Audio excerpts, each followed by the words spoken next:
தொடர்ந்து செங்கோட்டையினுடைய அந்த குற்றச்சாட்டு செங்கோட்டையனை பொறுத்த வரைக்கும் ரொம்ப அமைதியாக இருக்கக்கூடிய ஒரு நபராக தான் நம்ம பார்த்துக்கிட்டு இருக்கோம். ஆனால் இந்த நாள் அவருடைய செய்தியாளர் சந்திப்புகள் இதுவரை இல்லாத ஒரு காட்டமான விமர்சனங்கள்லாம் முன் வச்சார். கொடநாடு குறிப்பிட்டு பேசும்போது A1 திரு எடப்பாடி பழனிசாமி இருக்கார் அப்படிங்கிறாரு. துரோகத்துக்கான நோபல் பரிசு கொடுக்கணும் அப்படின்னா அதை எடப்பாடி பழனிசாமிக்கு தான் கொடுக்குங்கிறாரு. கட்சி விதிப்படி இது செல்லாது என நீக்கியது அப்படிங்கிறாரு. முதல்ல இந்த தலைப்பில் ஒரு சின்ன திருத்தம் சொல்ல வரல. என்னுடைய கருத்தாக நான் சொல்ல விரும்புவது செங்கோட்டையன் வர்சஸ் EPS பரஸ்பர குற்றச்சாட்டுகள். EPS என்பவர் அனைத்து இந்திய அண்ணா திராவிட முன்னேற்ற கழகத்தினுடைய பொதுச் செயலாளர். இப்போ அந்த கட்சியிலேருந்து நீக்கப்பட்டவர் வேறு செங்கோட்டையன். அனைத்து இந்திய அண்ணா திராவிட முன்னேற்ற கழகம் என்று தான் போட்டிருக்க வேண்டும் என்று நான் கருதுகின்றேன். ரைட்டுங்களா? EPS ஏதோ தனி மனிதர்கள் 2 பேர்களுக்கு இடையிலே நடக்கின்ற போராட்டமாக அதை சொல்ல வேண்டிய அவசியம் கிடையாது. அடுத்ததாக 2 நாட்களுக்கு முன்பு தமிழகத்தில் ஒரு மிகப்பெரிய ஊழல் நகராட்சி நிர்வாகம் மற்றும் குடிநீர் வழங்கல் துறையில் வந்து 2560 அப்பாயின்மெண்ட்டுகள் போடப்பட்டதில் ஏறக்குறைய 888 கோடி ரூபாய்க்கு ஊழல் நடந்ததாக அமலாக்கப் பிரிவு தமிழக DGPக்கு நோட்டீஸ் கொடுத்ததும், அதில் இன்றைக்கு மிகப்பெரிய அளவில் பேசுபொருளாக ஆகியிருக்க வேண்டிய அந்த ஊழல் பற்றிய விஷயத்தை மூடி மறைப்பதற்காக திமுகவினுடைய பீட்டிமாக செயல்படுகின்ற இந்த நபர்களெல்லாம் சேர்ந்து கொண்டு இன்றைக்கு இப்படி ஒரு நிகழ்வை நிகழ்த்தி கொண்டிருக்கிறார்கள் என்ற குற்றச்சாட்டை நாங்கள் வைக்க. இந்த சமயத்தில் இது மடைமாற்றக்கூடிய செயல் நீங்க சொல்றீங்க. மடைமாற்றுகின்ற செயலாக இருக்கும். ஆனா நீக்கியது திரு எடப்பாடி தானே? இல்ல, முதல்ல கொஞ்சம் பொறுத்திருந்து முதல்ல வந்து இங்கே வந்து இந்த முன்னையிலிருந்தே ஆரம்பித்தோம்னா கூட இந்த இயக்கத்தினுடைய தலைமை பொறுப்பை ஏற்பதற்கான முகாந்திரங்கள் சசிகலா அம்மா உட்பட டிடிவி உட்பட எடப்பாடியார் 3 பேருக்கும் சமதளத்திலே இருந்தது. சரி, அது ஒரு தளம் சிறைச்சாலை மூலமாக நீக்கப்பட்டதுனாலும் 2 இடத்துல இருந்தவர்கள் வந்து டிடிவியும் வரும். வந்த வாய்ப்புகளை சரியாக பயன்படுத்தாமல் டார்வின் தியரி சொல்வது போல சர்வைவல் இஸ் த பிட்டஸ்ட் என்ற அடிப்படையிலே தன்னுடைய வாய்ப்புகளை மிகச்சரியாக பயன்படுத்தி இந்த இயக்கத்தினுடைய மறக்க முடியாத தலைவராக இன்றைக்கு எடப்பாடியார் ஆகியிருக்கிறார். ஏறக்குறைய 99.95% இயக்கம் இன்றைக்கு அவருடைய பின்னால் வந்துவிட்டது.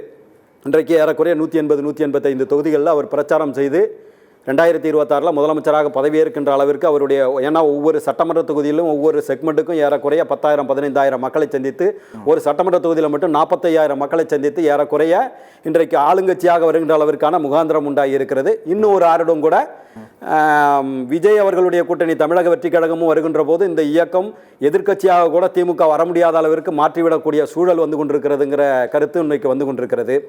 ஒரு மூத்த அரசியல்வாதி செங்கோட்டையன் அவர்கள் மறுப்பதற்கில்லை. ஒரு மூத்த அரசியல்வாதியாக மாவட்ட செயலாளராக இருந்தவர் தன்னுடைய கருத்தை கட்சியினுடைய உள்கட்சி கூட்டத்தில் தான் சொல்லணுமே தவிர பிரஸ் மீட்டில் சொல்லக்கூடாது. அவருக்கே நன்றாக தெரியும். அப்படி பிரஸ் மீட்டில் சொல்கிறதை விட இந்த இயக்கத்திற்கு துரோகம் செய்த OPS, கட்சியினுடைய கோயிலாக கருதக்கூடிய அந்த தலைமை கழகத்தில் புகுந்து அடித்தவர், இந்த இயக்கத்தை என்னுடைய கருத்தை சொல்லிடுறேன், அப்புறம் நீங்க கேளுங்க. இதுல ஒரே ஒரு கேள்விதான். அவருடைய கருத்தை நீங்க வந்து கூட்டத்தில் அதிமுக கூட்டத்தை சொல்லியிருக்கலாம் அப்படின்னு சொல்றீங்க. செங்கோட்டையன் என்ன சொல்றாரு அப்படின்னா, 53 ஆண்டுகளுக்கு மேலாக நான் கட்சியில பணியாற்றிட்டு இருக்கேன், நான் வந்து ஒரு சீனியர் லீடர் அப்படின்னும் போது என்ன நீக்கணும் அப்படின்னா ஒரு குறைந்தபட்சம் ஒரு நோட்டீஸ் அது கொடுக்கணும் இல்லையா, ஒரு விளக்கம் கேட்டிருக்கணும், நோட்டீஸ் கொடுக்கணும். எதுவுமே பண்ணாம நேரடியாக நீக்கி இருக்காங்க. ஏற்கனவே சஸ்பெண்ட் பண்ணியிருக்காங்களா இல்லையா? அது இடைநீக்கம், இப்போ நீக்கம். இதில் என்ன இருக்கு? அப்புறம் என்ன நோட்டீஸ்? ஒன்றும் கிடையாது. சஸ்பெண்ட் பண்ணியாச்சுனால அப்புறம் அடுத்த முகாந்திரம் வந்து நீக்க போகிறாங்கன்னு அர்த்தம். அப்புறம் என்ன, அப்புறம் நோட்டீஸ் தனியாக வந்து அதெல்லாம் வந்து against principles of natural justice. அதை விடுங்க. 53 ஆண்டுகள் மிகப்பெரிய தலைவராக இருக்கீங்கன்னா நீங்கள் பொதுச்செயலாளர் இருக்கலாமே. ரைட்டுங்களா? 2 முறை வாய்ப்பு நான் தான் வேணாம். 2586 பொதுக்குழு உறுப்பினர்கள் எடப்பாடியார் அவர்களை பொதுச் செயலாளராக தேர்ந்தெடுத்திருக்கிறார்கள். இந்த இயக்கத்தில், அதாவது வந்து இந்த அனைத்து இந்திய அண்ணா திராவிட முன்னேற்ற கழக அரசு அமைவதற்கு எதிராக வாக்களித்த ஓ பன்னீர்செல்வம் அவர்களை இந்த இயக்கத்தினுடைய தலைமை கழகத்தை புகுந்து அடித்தவரை நீக்கி இருக்கிறார்கள். அந்த நீக்கி இருக்கிற ஒரு கட்சி நீக்கிறாங்க ஒருத்தர் என்ன சொன்னா, அவரோடு யாரும் தொடர்பு வைத்துக் கொள்ளக்கூடாதுன்னு ஒரு அந்த அறிக்கையிலே போடுவாங்க. அப்படி அவரோடு பப்ளிக்ல பிரஸ் மீட் கொடுக்குறீங்கன்னா இந்த இயக்கத்தை நாங்கள் என்ன கேட்குறோம், இந்த இப்போ சொல்கிறோமே 888 கோடி ரூபாய் ஊழல் நடந்திருக்குன்னு.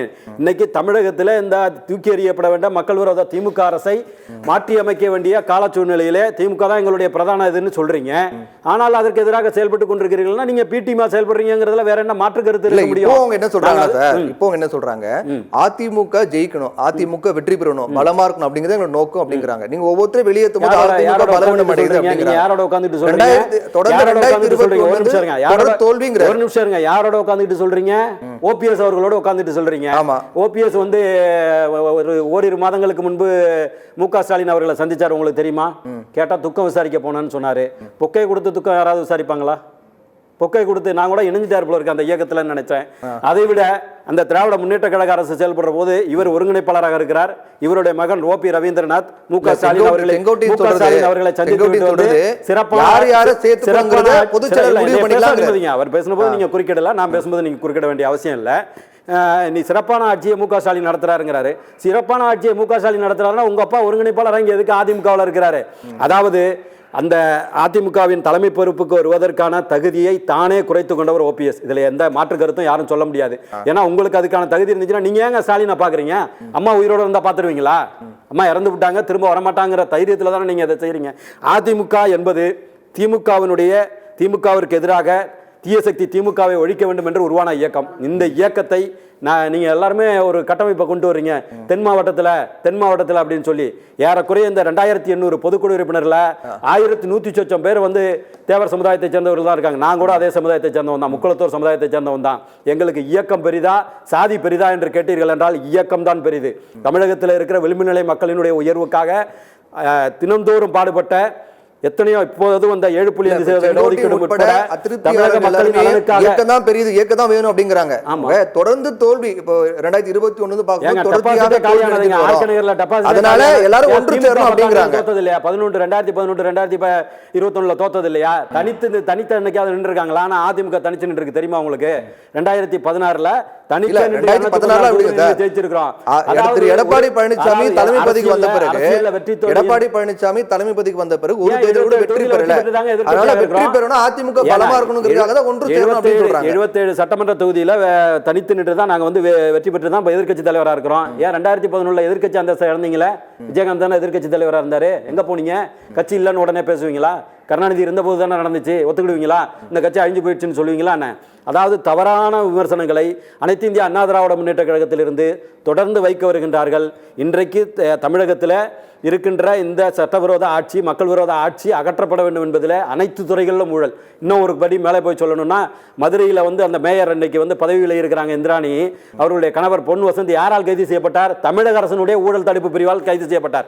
ஒரு அரசு நடக்கின்ற போது அந்த அரசினுடைய மேயரை மேயருடைய கணவர் கைது செய்யப்படுகிறார். உங்களுடைய அரசிலே அது நடைபெறுதுன்னா அப்ப இமாலய ஊழல் அங்கே நடந்திருக்கிறது. அப்படிப்பட்ட ஊழல் அரசை தூக்கி எறிய வேண்டும். ஓரிரு வாரங்களுக்கு முன்பு டிடிவி எல்லாம் என்ன சொன்னாங்க? திமுக அரசு தூக்கி எறியப்படணும்னு சொன்னாங்க. இப்போ என்ன சொல்றாங்க? ஸ்டாலின் நல்லாட்சி நடத்துறாருன்னு சொல்றாங்க. நாங்கள் ஒரே ஒரு கருத்தை மட்டும்தான் பதிய வைக்க விரும்புகிறேன். இவர்கள் தங்களுடைய சுயத்தை இழந்து கொண்டிருக்கிறார்கள். இதற்கு யாரெல்லாம் இவங்களுக்கு லாவணி பாடுகின்றார்களோ அதிலே வந்து மூத்த அரசியல் தலைவர் செங்கோட்டையன் அவர்கள் வீழ்ந்து போயிருக்கிறார் என்பது உண்மையிலே வருத்தத்துக்குரிய நிகழ்வு தான். ஏன் அப்படி அவர்களுடைய விரித்த வலையில் இவர் போய் விழுந்தார்? ஏன்னா அது வந்து நீங்கள் இன்னர் சர்க்கிள் மீட்டிங்கில் தாங்க பேசணும். ஒரு இயக்கத்தில் யாரை சேர்க்கணும், யாரை இது பண்ணணுங்கிறது பிரதான பொதுச் செயலாளருடைய இதுக்கு உட்பட்டது, அவருடைய லிமிடேஷனுக்கு உட்பட்டது. அவர் ரைட்டோ ராங்கோ அவர் இன்னைக்கு பொதுச்செயலாளர் ஆகிட்டார்னா அவர் சொல்கிற ஆணையை கட்டுப்பட வேண்டியதுதான் நம்மளுடைய கடமை. நீங்கள் எத்தனை வருஷம் வேண்டுமானாலும் இருந்திருக்கலாம். இங்கே யாரும் வந்து வயசு சீனியாரிட்டியை வச்சு 90 வயசில் இருக்காருன்னு ஹெச்வி கண்டைக்காக கொடுப்பீங்க கட்சியில் பொறுப்பு? அதனால வந்து அப்படியெல்லாம் கிடையாது. யார் அதிகமான பொதுக்குழு உறுப்பினர் யார் தேர்ந்தெடுக்கப்படுறாங்களோ பிரதான எதிர்கட்சியாக இவரை நீக்கப்பட்டவர் வந்து ஓபிஎஸோடு சேர்ந்து நீங்கள் பேட்டி கொடுக்குறீங்கன்னா நீக்காமல் வேற என்ன செய்ய முடியும்? இயக்கம் நடத்துறதுன்னா அப்புறம் வேற எப்படி பண்ண முடியும்? தலைமைக்கு கட்டுப்படலாம் யாராக இருந்தாலும் நீக்கப்படுவாங்க. அதுல என்ன மாற்று கருத்து இருக்கு? சரி கேட்போம்.